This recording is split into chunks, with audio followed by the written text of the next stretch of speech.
Thank you for the introduction, and I'd better start with an apology. Can everyone hear me? I have no less than 2 mics here.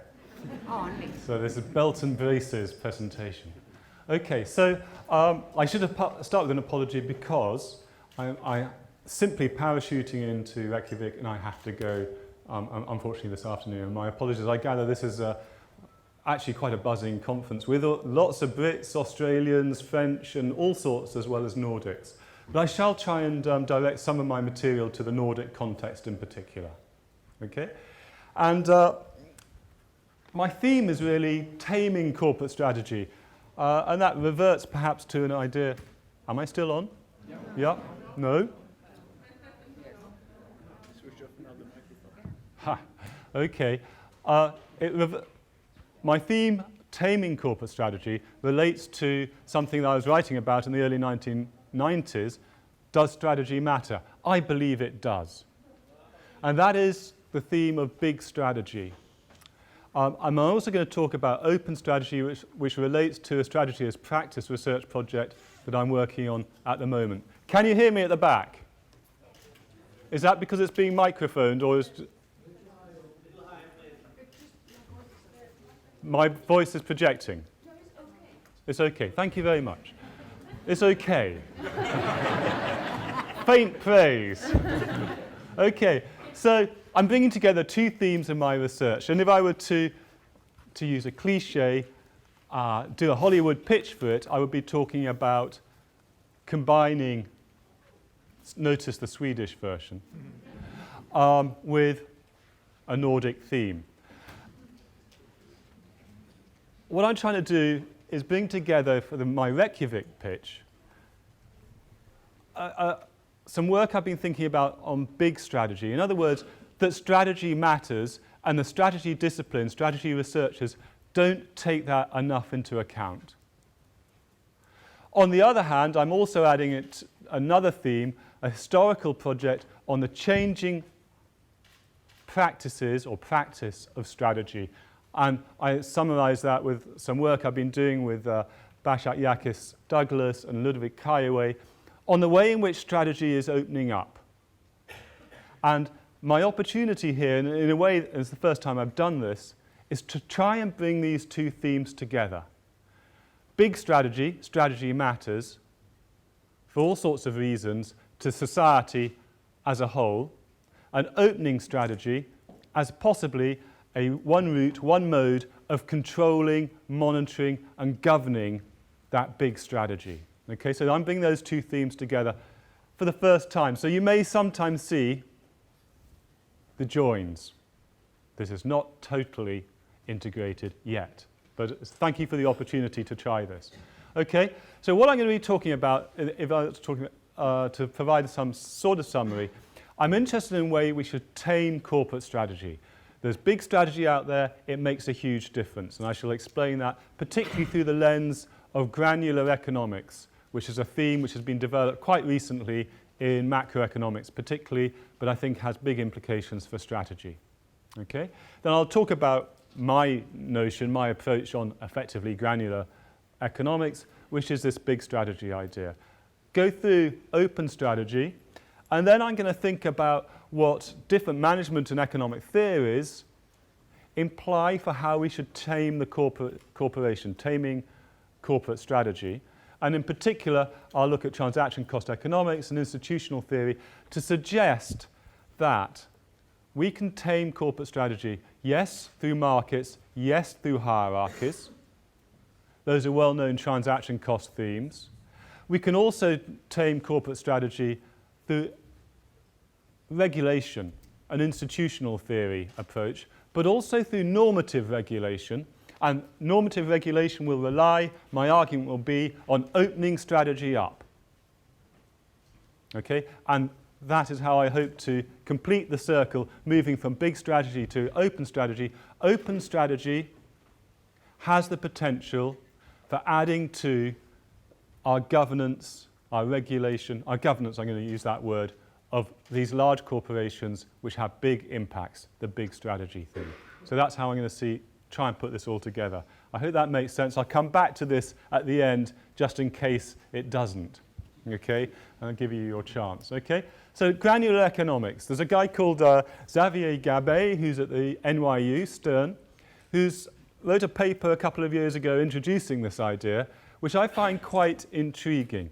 And effectively what he's saying is that although macroeconomics has traditionally treated firms as tiny, insignificant actors, in fact, the economy is made up of distinct, I think he uses the word incompressible grains, firms, whose strategic actions have big effects or potentially big effects upon the macroeconomy, which have been neglected by macroeconomists who only think about markets. He's basically saying macroeconomists need to think about firms. So he gives a couple of examples. One, when Microsoft first paid a dividend. That released an enormous amount of cash into American pocketbooks, and there was a noticeable surge in gross domestic product as a result of the consumer spending which happened. When Ford and General Motors used to have price wars in the 1970s, that would have noticeable effects upon the whole American economy and through that the whole world's economy, because there'd be a surge of sales, there'd be a reduction of inflation, there'd be increased production throughout the whole economy. So both GDP would go up and, slightly surprisingly, in a small way, inflation would go down. In other words, what the granular economics idea is saying is that firms' actions, individual firms' actions, Microsoft, General Motors, or Ford, and so on, can have equivalent effects to the Fed. And that macroeconomists need to take that into account. Now, I'm going to argue we need to take that into account in strategy, because our strategy discipline has always regarded firm strategies as irrelevant to the macroeconomy larger picture.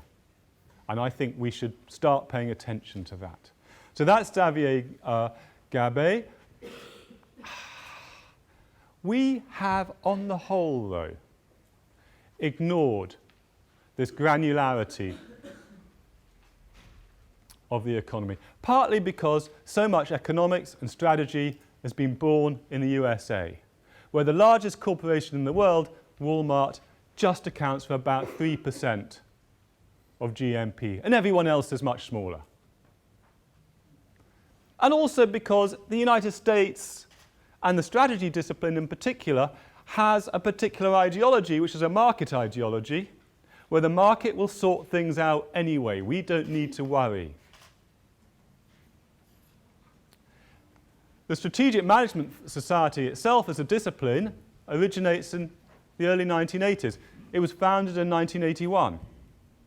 Coincidentally, well, not entirely coincidentally, that was also the year that Ronald Reagan got elected, and Reaganomics and free market economics, where faith in the market regulating large firms was entrenched at that period. And I think strategy still imprinted with that founding ideology, or that founding insouciance, not too worried. Does Ronald Reagan look like a guy who would worry that much? No. He looks supremely unworried, okay? So strategy as a discipline has tended to ignore, just as macroeconomics has, granularity. And the result has been that strategy research has become what I caricature it, I should say characterize, but some might say caricature, as small strategy, concerned with narrow questions, particularly the performance of firms in terms of profitability. So Hambrick and his colleagues here, Nag and Minjen Chen, looked at the consensus definition of strategy in the Strategic Management Journal, and it's concerned with performance of firms, for firms and their owners. Not much concern with the wider effects, which I shall come back to in a moment. So in the Strategic Management Journal and similar journals, basically strategy research is about the profit as a dependent variable. Strategy is about explaining the profit of individual firms. not concerned with larger macro knock-on effects. It seeks out large samples in order to do econometric work. Now, large samples are easy to obtain in the United States. Large samples are quite difficult to obtain in any other country around the world. Yeah? Iceland being one case in point. Yeah? And it seeks, because it's a science, reliable data.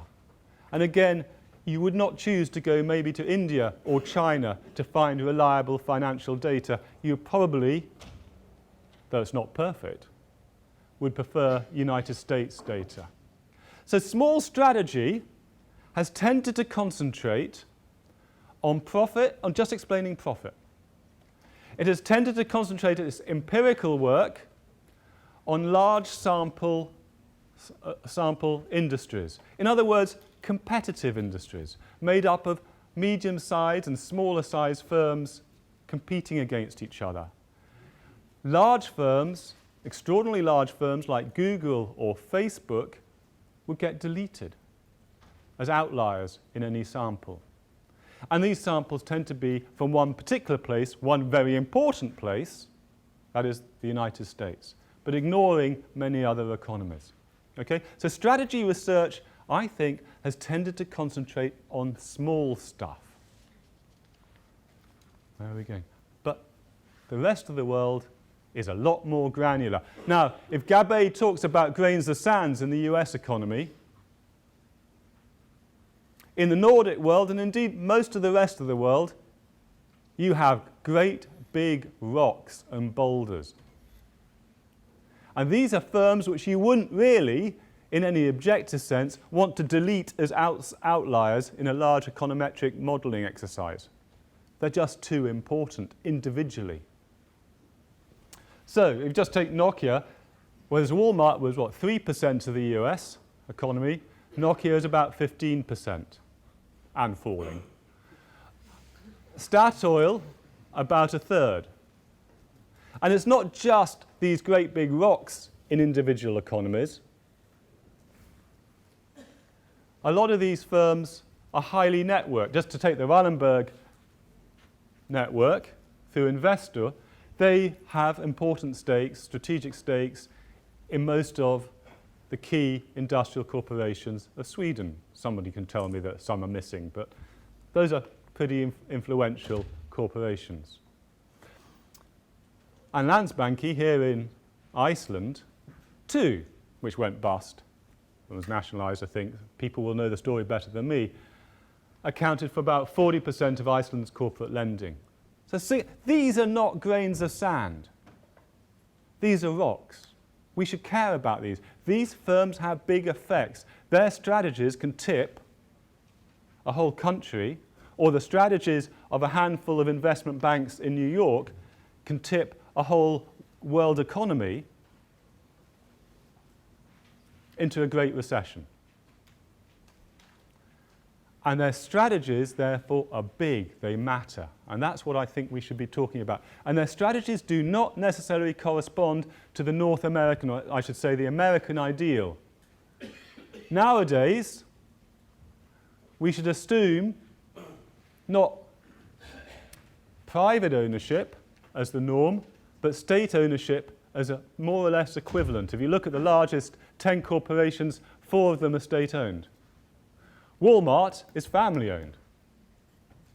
These are not very classical American corporations.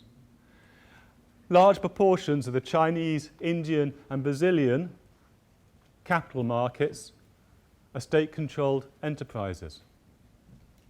These, again, do not conform to the small strategy American model of profit-maximizing individual firms. We go on. This family business, I mentioned Walmart a moment ago, but of course, throughout Asia, if you look at the South Asia, about 2/3 of these large companies are family-controlled. So profit is not the only thing which matters. It's important. But family succession, family control, family political influence, these things matter too. And the data, incidentally, out of these corporations is not likely to be very reliable. Oh, it's Norway again.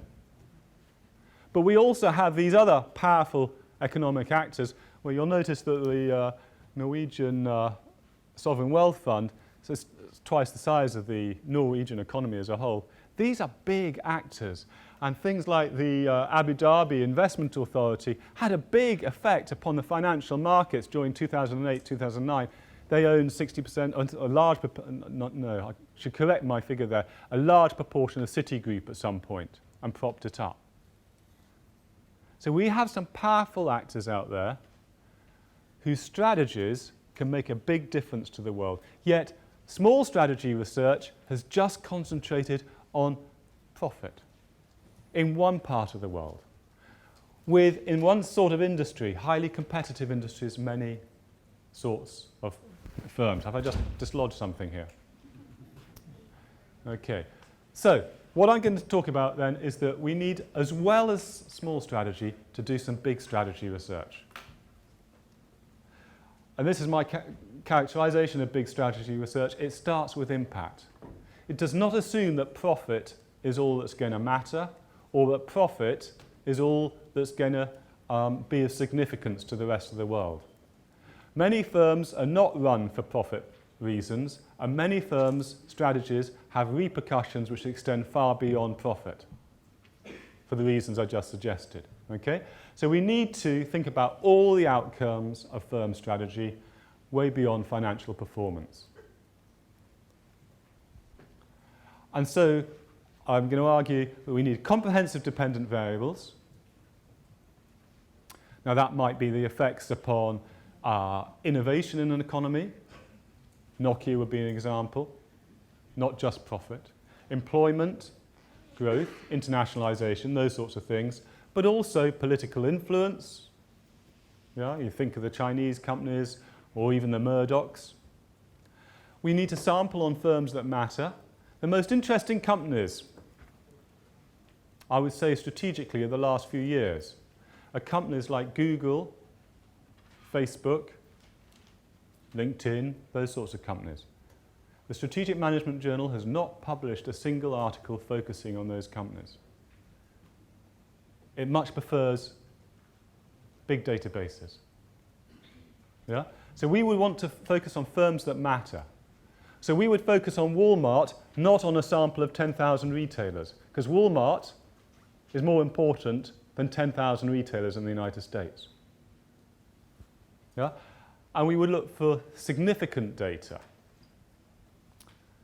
rather than large samples which have statistical significance. In other words, we're interested in what matters, strategy matters. Okay? So, what I'm going to suggest here is we've got two models of how the strategy discipline can move forward. Both are complementary. It's not to abandon one in favour of another, but to say that we need more which is focused on big impacts, macro impacts, dependent variables which extend beyond profit, because profit may be irrelevant to many firms and not the only outcome anyway. And we need empirical subjects which are broadly taken rather than sampled just from competitive industries in the United States.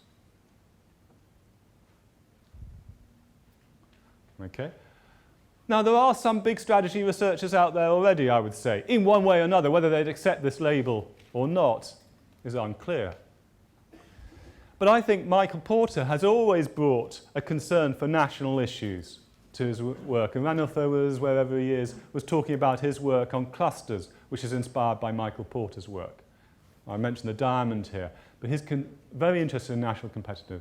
Clay Christensen, too, is concerned with these issues on his work on innovation, on disruption in education, and innovation in healthcare as well. Pankaj Skemawat has worked interestingly on fads in strategy discipline, and suggested that some of the dot-com boom and bust was partly because strategists weren't on the watch. They allowed a whole new rhetoric of a new economy to dominate, and they did not call these empty strategies at the right time, and they should have. So, interestingly enough, these three guys do not publish their work on the big strategy implications of their ideas in strategy journals.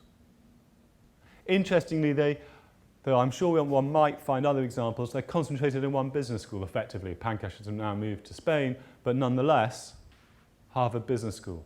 By and large, big strategy is fairly narrowly concentrated institutionally and publishes outside the mainstream strategy journals. And I would argue that mainstream strategy journals should take more account of these big strategy research questions. So what can we do? Well, we have a competitive advantage. More than those granular economists, we understand some things about firms and strategy where we can bring some unique insights. Okay? All the recent work in the strategy discipline on behavioural strategy, my colleague Thomas Powell has been very active in this, and Teppo Felin, who's just joined us, has done that as well. We understand that decision making is fraught, that we cannot trust simply large firms to make the right economic decisions. They'll make wrong decisions as the investment banks did in the years up to the financial crisis. We understand too that firms are collections, unique collections of resources which are once disassembled hard to put back together again. That has policy implications. So the outsourcing, the hollowing out of corporations which happened over the last 20 years is significant because it unbundles unique resource combinations. It also has policy implications because when a firm goes bust, as General Motors did, we should not stand aside and let the market reallocate the assets, the resources. We should recognise that General Motors has a unique bundle which will be very hard to reassemble in an equivalently valuable way. We also understand, and Iceland suffered from this, and so did the Brits, the dangers of excessive growth, diversification, internationalisation, and so on and so forth. And we also understand in the strategy discipline very well how firms can get locked in, path dependence, and issues like that. In other words, from small strategy research, we have, in the strategy discipline, in the management disciplines more widely, uniquely valuable insights to offer to big strategy or granular economic issues. We can do this better than economists. And the stakes are too high to sit back and just keep publishing small strategy research. We ought to be concerned for more than that. The sociologists, the economists, the geographers, the urban scientists, they study things like the Walmart effect. We sit back and ask the question, does Walmart make a profit? We can do better than that. So I'm suggesting that some of the things we can do, the strategy mapping, we should look at in particular economies or particular sectors, what are the patterns? Let's actually just find out how diversified, how internationalised large corporations are in particular economies, large and medium-sized. Yeah? In the old days, the Harvard School, again, did do studies of patterns of diversification, patterns of internationalisation amongst the top 500 US corporations. That's a tradition which has died. Why? Because the top 500 corporations is a significant sample of corporations, substantively, but it doesn't give you the industry controls that statistically significant econometric criteria require. So we've given up mapping what the strategies of large corporations are. We don't audit. We don't challenge these companies. We let the financial analysts do that. Well, a mess they made of it too. And we don't get very involved in public policy either. And I'm going to suggest in a moment that we could do more of that. Okay? So I think there are plenty of opportunities in big strategy, and I think there's responsibility as well. We do have unique insights. Nobody else is doing it.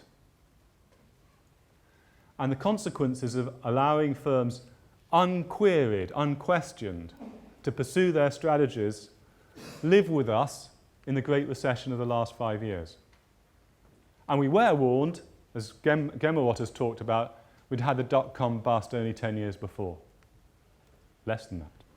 Okay? So big strategy is about that. Now, where's that open strategy stuff? This is my Hollywood pitch or my Reykjavik pitch. I think open strategy, is an idea I'm going to introduce in a moment, offers us one unique way, one way which I think management scholars in particular are well equipped to explore and propagate, to help regulate these large firms and their strategies. How are we doing for time? No. I don't think that clock's right. I better move on. Open strategy is a project I've been working on for a few years now, and it's really a historical study of how strategy as a practice is changing. And I've started looking at what people were doing in the 1960s. I've interviewed people, I've gone into archives, and I've used various primary data sources like job advertisements for strategic planners.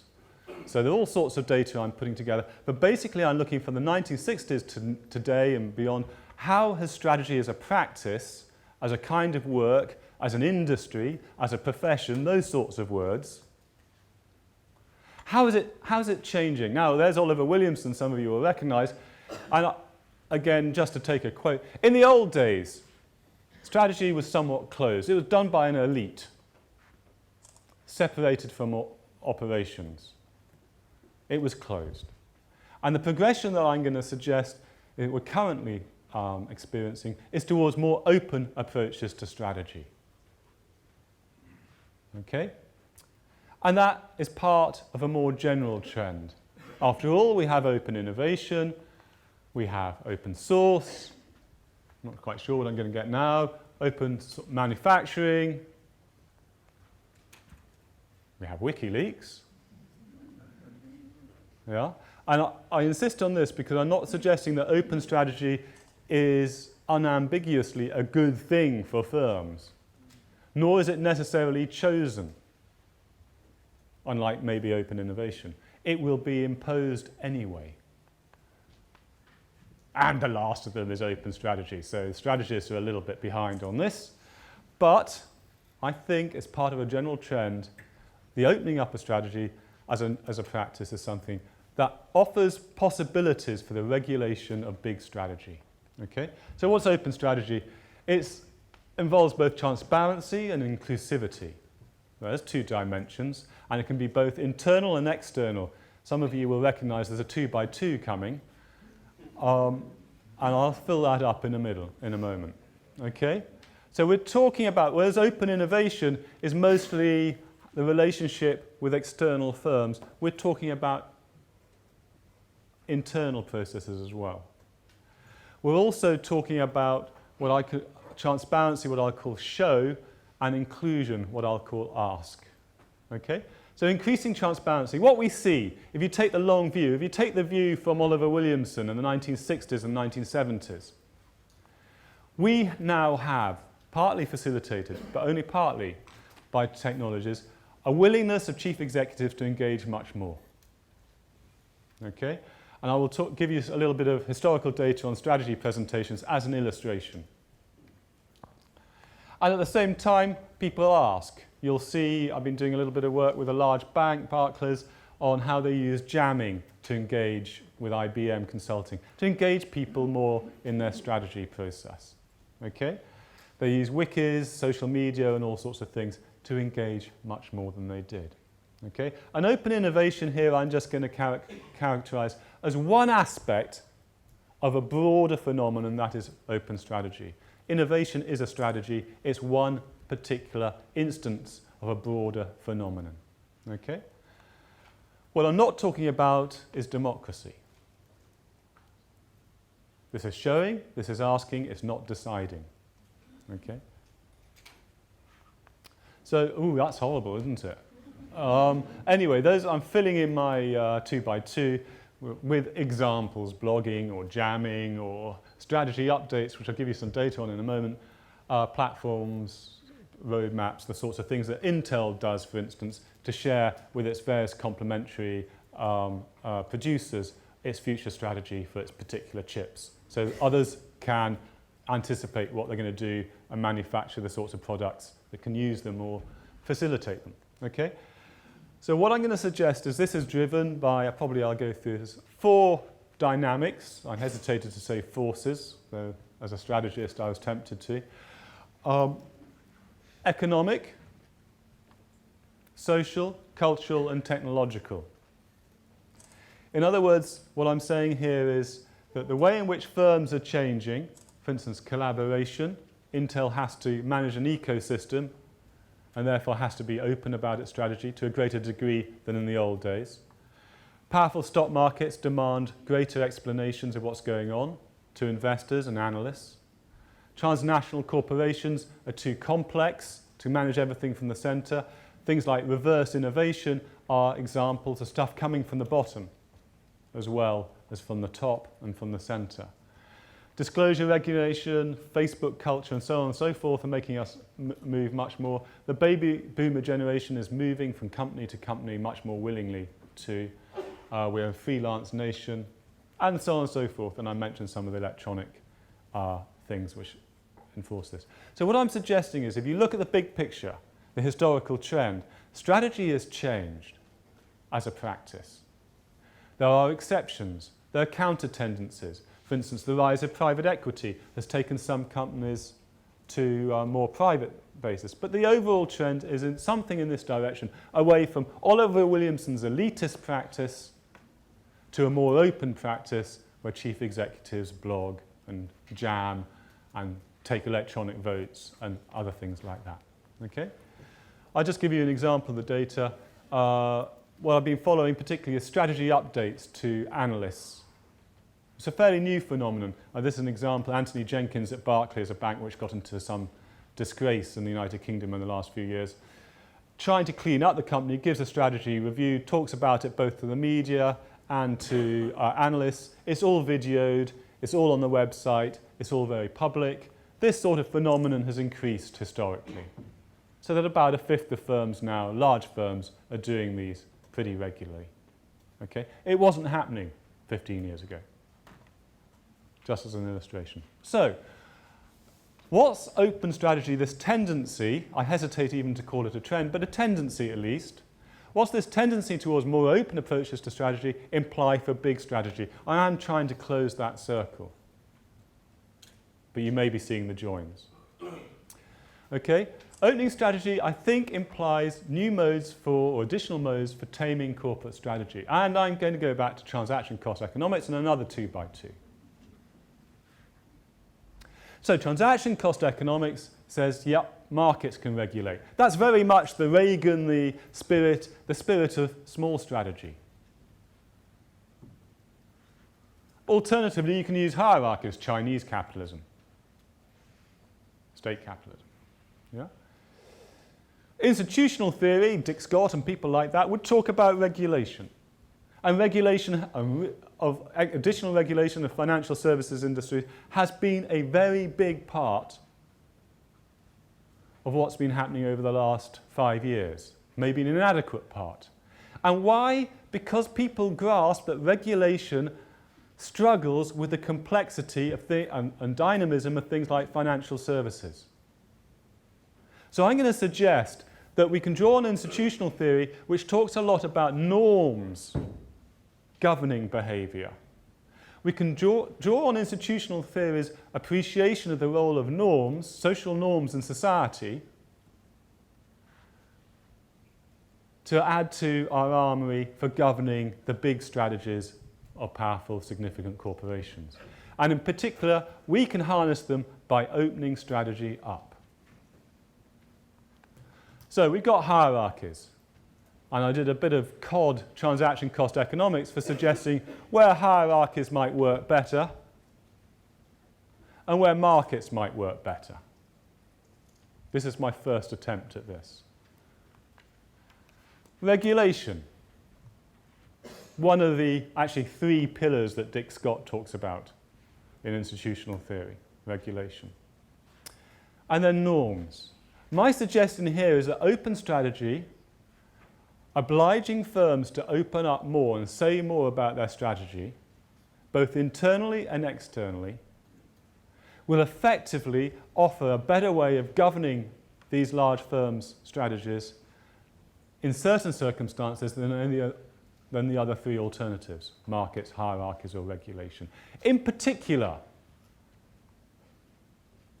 where businesses are too dynamic, too complex for regulators or state bureaucrats to understand and keep up with and effectively intervene in, the wisdom of crowds, the experts who lie within the firms and who lie outside, they will spot what doesn't quite smell right quicker than regulators. And especially for industries where reputation will matter, fast-moving consumer goods, retail and things like that, maybe retail banking, the sanction of criticism, the sanction of reputation loss might be at least as effective as regulatory intervention. Here's a fine of $10 million, please don't do it again. That does not frighten Goldman Sachs. Okay? So I'm suggesting there are certain circumstances where open strategy, reliant upon the normative pillar of institutional theory, can add to the other pillars, or the other modes of governance that we have experimented with, and which have not been necessarily successful.